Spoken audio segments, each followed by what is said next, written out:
ఒక్కసారి కొమ్మూరి గోల్డ్ కి కాల్ చేయండి. తాకట్లో ఉన్న మీ బంగారాన్ని విడిపించి మార్కెట్ ప్రైస్ కి వాళ్ళు కొనుక్కుని మిగతా డబ్బులు మీకు ఇచ్చేస్తారు. రైట్, బ్రేకింగ్ న్యూస్ చూస్తున్నాం మనం టీవీ స్క్రీన్ పై. కాకినాడ జిల్లా తుని మండలం దొండవక పంచాయతీ సిహెచ్ అగ్రహారంలో 2 ఏళ్ల చిన్నారి జ్ఞానేశ్వరి అదృశ్యం రాష్ట్ర వ్యాప్తంగా కలకలం రేపుతుంది. 10 రోజుల పాటు గాలింపు చేపట్టిన చిన్నారి ఆచూకీ లభించకపోవడంతో కుటుంబ సభ్యులు ఇటు అధికారులు తీవ్ర ఆందోళన వ్యక్తం చేస్తున్న పరిస్థితి. సో ఈ కేసును ఇప్పుడు ప్రభుత్వం కూటమి సర్కార్ అత్యంత ప్రతిష్టాత్మకంగా తీసుకుంది. డిప్యూటీ సీఎం పవన్ కళ్యాణ్ ఇటు హోమ్ మినిస్టర్ అనిత నేరుగా ఈ ఘటనపై పర్యవేక్షణ చేపట్టి ఖచ్చితమైన ఆదేశాలు జారీ చేశారు. చిన్నారి ఆచూకీ కోసం జిల్లా పోలీసులు విస్తృత స్థాయిలో దర్యాప్తు ఇంకా గాలింపు చర్యలను ముమ్మరం చేశారు. ఇటు నేషనల్ డిజాస్టర్ రెస్పాన్స్ ఫోర్స్ బృందాలు అండ్ ప్రత్యేకంగా రంగంలో దిగాయి. దాదాపు 30 మంది ఎన్డీఆర్ఎఫ్ సిబ్బందిని 4 ప్రత్యేక బృందాలుగా విభజించి తుని మండలం దొండవక పంచాయతీ చుట్టుపక్కల అండ్ పరిసర ప్రాంతాల్లో ముఖ్యంగా చిన్నారి అదృశ్యమైన పామాయిల్ తోట అండ్ దాని పక్కనే ఉన్న కొండ ప్రాంతాల్లో ఇప్పుడు మొత్తం వీళ్ళంతా జల్లడబడుతున్నారు.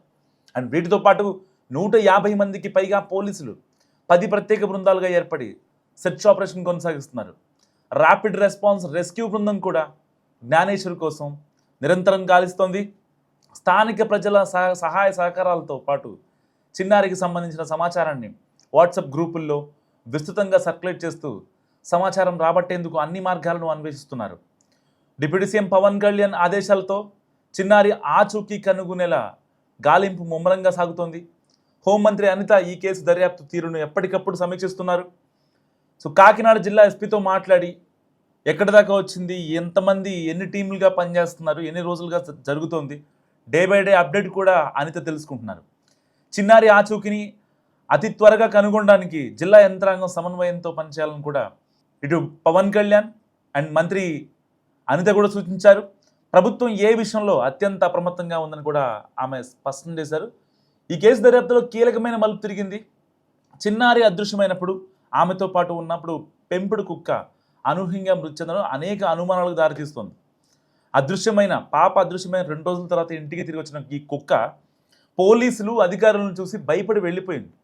అండ్ మరుసటి రోజు తిరిగి వచ్చిన తర్వాత కుక్క మెడకు జీపీఎస్ ట్రాకర్ బిగించి అది తిరిగిన ప్రాంతాలను గుర్తించే ప్రయత్నం చేశారు. దాదాపుగా 10 కిలోమీటర్లు తిరిగిన తర్వాత కుక్క అస్వస్థకు గురై మరణించింది. అండ్ పెంపుడు కుక్క మృతిపై ఉన్న అనుమానాల నేపథ్యంలో పోలీసులు ఇప్పుడు పోస్ట్ మార్టం నిర్వహిస్తున్నారు. మరికొద్ది సేపట్లో ఆ పోస్ట్ మార్టం రిపోర్ట్ కూడా బయటకు వచ్చే అవకాశం ఉంది.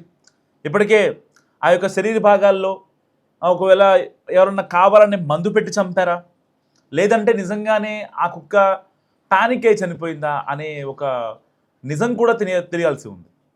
సో ఈ పెంపుడు కుక్క నమూనాలను మరింత విశ్లేషణ కోసం విశాఖపట్నంలో ల్యాబ్ కూడా పంపించారు. సో ఈ పోస్ట్ మార్టం రిపోర్ట్తో ల్యాబ్ ఫలితాలు దర్యాప్తులో సో కొత్త సమాచారం వెలుగులోకి వచ్చే అవకాశం ఉంది. ఏదైనా చిన్నారి జ్ఞానేశ్వరి ఆచూకీ లభించే వరకు గాలింపు చర్యలు కొనసాగుతాయని కూడా పోలీసులు చెప్తున్న పరిస్థితి.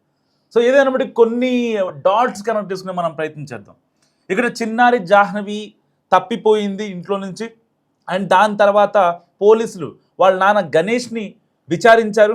ఎట్టి పరిస్థితిలో ఆ యొక్క పాప మీ దగ్గరికే వచ్చిందా, లేదంటే ఇంకెవరితోనో మాట్లాడిందా అనే ప్రశ్నలు కూడా కొన్ని అడిగారు. దాదాపుగా వాళ్ళ నాన్న 10 ప్రశ్నలు అడిగారు. మీతో ఊళ్ళో ఎవరితోనో గొడవలు ఉన్నాయా, అండ్ పాప మీ దగ్గరికి వచ్చిందని మీరు ఎలా అనుకున్నారు, అప్పుడు మీ భార్య ఏం చెప్పింది మీకు అని చెప్పారు.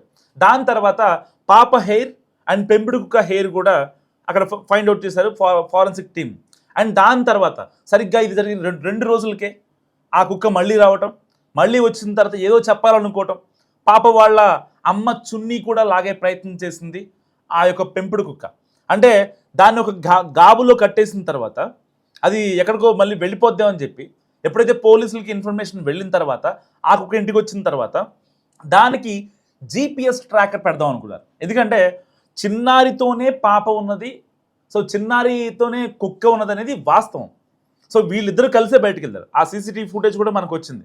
సో ఇప్పుడు అంత 500 ఎకరాల దండకారణ్యం, అంత పెద్ద అడవైనప్పటికీ క్రూర మృగాలు ఏమీ ఉండవు. అక్కడ పాములు ఉంటాయి, మహా అయితే జింకలు, దుప్పులు, అడవి పందులు ఉంటాయి.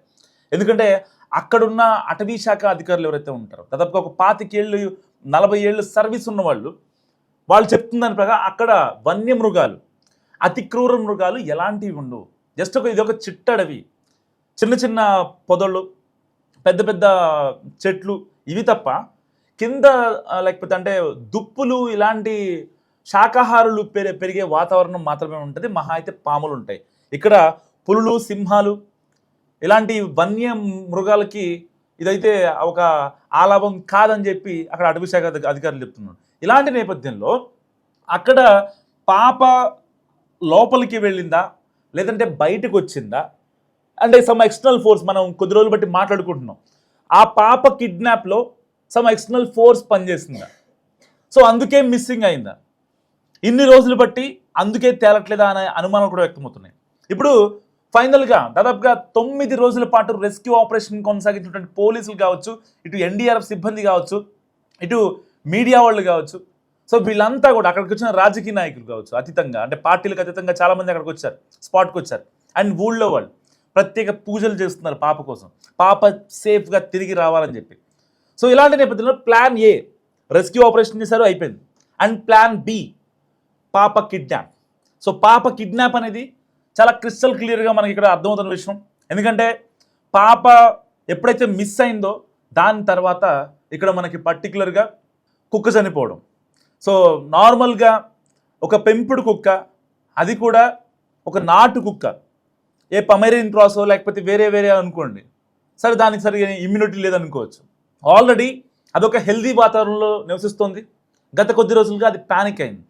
సో ఒక ప్రత్యేక సాక్షి చెప్పారు, సరిగ్గా జూన్ 8వ తారీఖున అక్కడ పాప అరుపు వినపడింది, అక్కడికి వెళ్ళాను, వెళ్ళిన తర్వాత కుక్క ఉందని చెప్పి నేను బయటకు వచ్చేసాను.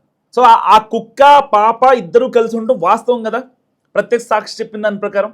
సో మరి ఇలాంటి నేపథ్యంలో పాపకి ఏం జరిగిందనేది కుక్క చూసింది కాబట్టే కుక్కకి ఏదో మందు పెట్టి ఉండొచ్చు అనే అనుమానం కూడా వ్యక్తమవుతుంది. ఎందుకంటే కుక్కని అక్కడ స్పాట్లో చంపేయచ్చు. ఒకవేళ కిడ్నాప్ చేసిన వాళ్ళు ఎవరైతే ఉన్నారో అక్కడ ఒకవేళ కుక్కని కనుక అదే అడవిలో స్పాట్లో దాన్ని చంపేస్తే అది అరవటం కానీ గట్టిగా చేయడం కానీ చేస్తుంది.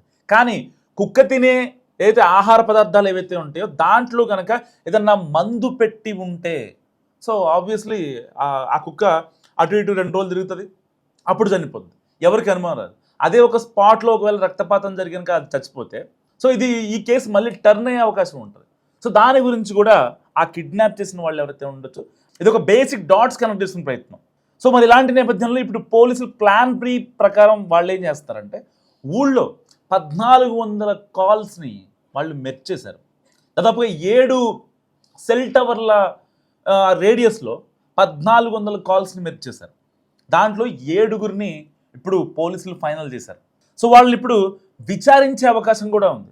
సో ఇలాంటి నేపథ్యంలో ఇటు జ్యోతిష్కులు చెప్తున్నారు, లేదు పాప సేఫ్గానే ఉంది, సో ఎట్టి పరిస్థితుల్లో మేము ఆ యొక్క వేవ్ని ఆ వైబ్ని మేము టెస్ట్ చేసాము, చూసాము, పాపకి ఎలాంటి హాని జరగదు, సో దండకారణ్యంలోకి పాప వెళ్ళలేదు అని చెప్పి వీళ్ళు మాట్లాడుతున్నారు. సరే వీళ్ళు ఫేమస్ అవడం కోసం వచ్చారా, లేదంటే ఇలాంటి ఒకదాన్ని పెట్టుకొని వాళ్ళు జనాలకు కనపడటం కోసమా, మీడియా అటెన్షన్ కోసమా, వాళ్ళు మాటలు వింటారనా, ఇంకోటి మనం పక్కన పెట్టేద్దాం. కానీ వాళ్ళు ఏం మాట్లాడినా దాంట్లో పాప సేఫ్గా రావాలి కాబట్టి ఆ ఒక్క పాజిటివ్ మాటని మాత్రమే మనం తీసుకున్నాం. సో కొంతమంది చెప్తున్న దాని ప్రకారం పాప సేఫ్గా ఉంటుందని చెప్పి, సో వాళ్ళు ఏదో తాయెత్తులు అవి చూసి చెప్తున్నారనమాట. సో పాప నక్షత్రము, పాప రాశి ప్రకారం వాళ్ళు మాట్లాడుతున్న మాటలు. సరే పాప నిజంగా సేఫ్గా రావాలని అనుకుందాం, కానీ ఇక్కడ మనకు కనిపిస్తుంది దాని ప్రకారం అటవీ శాఖ అధికారులేమో లోపల వన్యమృగాలు చంపేసే ప్లాన్ అయితే అసలు లేదు.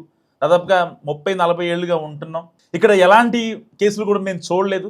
ఒకవేళ చిన్న పాములు లేకపోతే ఇంకేమన్నా దుప్పులు, వాటిని అడవి పందులు కావచ్చు, ఏమన్నా ఇబ్బంది పెడితే పాప డెడ్ బాడీ అడవిలోనే కనిపించాలి. ఇక అంటే అడవిలో నుంచి బాడీ బయటికి వెళ్ళే సిచ్యువేషన్ అయితే లేదు. ఎందుకంటే దానికి ఆనుకొని ఈ యొక్క పామాయిల్ తోట ఉంది, వాళ్ళ డాడీ ఉన్నారు అండ్ వాళ్ళ మమ్మీ ఉన్నారు.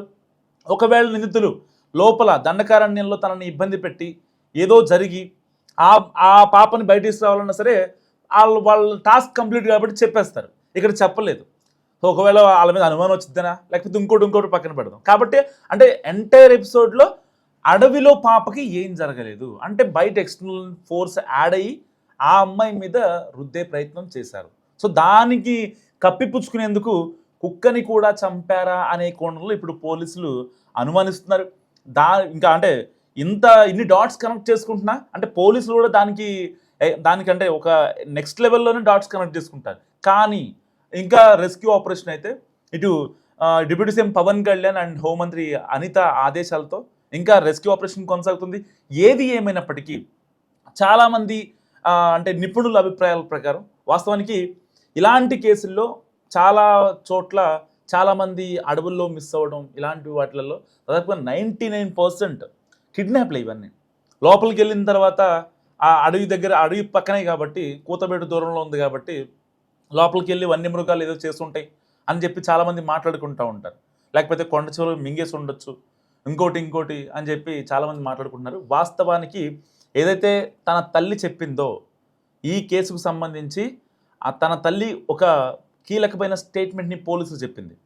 సరిగ్గా జనవరి నెలలో 2026 జనవరి 4న వీళ్ళ కుటుంబంతో ఒక కారు విషయంలో గొడవైంది. సో ఆ గొడవకు సంబంధించి వీళ్ళ ఇంటికి కూడా వచ్చి ఆ యొక్క దుండగులు రెక్కి నిర్వహించారు. సో అప్పుడే వీళ్ళని చంపేద్దామని చెప్పి ప్లాన్ వేసుకున్నారు. సో గణేష్ కూడా దానికి సంబంధించి వాళ్ళతో మాట్లాడి ఇంకా అసలు ఆల్రెడీ సెటిల్ అయిపోయింది కదా, ఈ కారు గురించి ఇంకా ఇష్యూ ఎందుకు, మేమేదో మా బతుకు మేము బతుకుతున్నాం, ఇక్కడ పామాయిల్ తోటలో మేము కాపలా వండుకుంటూ అని వాళ్ళకు కూడా చెప్పారు. సో కొంచెం గ్యాప్ ఇచ్చారు, కానీ ఆ యొక్క కోపాన్ని ఇంకా విద్వేషంగా మార్చుకొని వాళ్ళు ఈ అమ్మాయి మీద ఒక తమ కబద్ధ హస్తాలని వేశారని చెప్పుకోవచ్చు. సో ఏదైనప్పటికీ పాప సేఫ్గా ఉండాలని అందరూ ఆశిద్దాం. సేఫ్గా ఉంటుంది కూడా, ఎందుకంటే ఇది కంప్లీట్ కిడ్నాప్ కోణంలోనే ఇప్పుడు పోలీసులు విచారిస్తున్నారు. సరే ఆ దండకారణ్యంలో ఆ యొక్క నల్లకొండని మొత్తాన్ని జల్లెడ పడుతున్నప్పటికీ ఏదైతే ఊళ్ళో ఉన్నటువంటి రౌడీలు కావచ్చు, రౌడీ షీటర్లు కావచ్చు, పీడీ యాక్ట్లు ఉన్న వాళ్ళు కావచ్చు, వాళ్ళని కూడా పోలీసులు ఇప్పుడు విచారిస్తున్నారు. 1400 ఫోన్ కాల్స్ మెర్చేసిన తర్వాత ఇప్పుడు 7గురిని పోలీసులు అదుపులో తీస్తున్నారు. సో ఈ విషయంలో ఇప్పుడు చిన్నారి ఎక్కడుంది, ఏం చేస్తుంది, లేకపోతే ఎవరు కిడ్నాప్ చేశారు అనే దానికి సంబంధించి వాళ్ళ దగ్గర నుంచి ప్రూఫ్స్ రాబట్టే అవకాశం కనిపిస్తుంది. అండ్ మరికొద్దిసేపట్లో ఈ యొక్క పెంపుడు కుక్కకు సంబంధించి పోస్ట్ మార్టం కూడా రిపోర్ట్ వచ్చే అవకాశం ఉంది.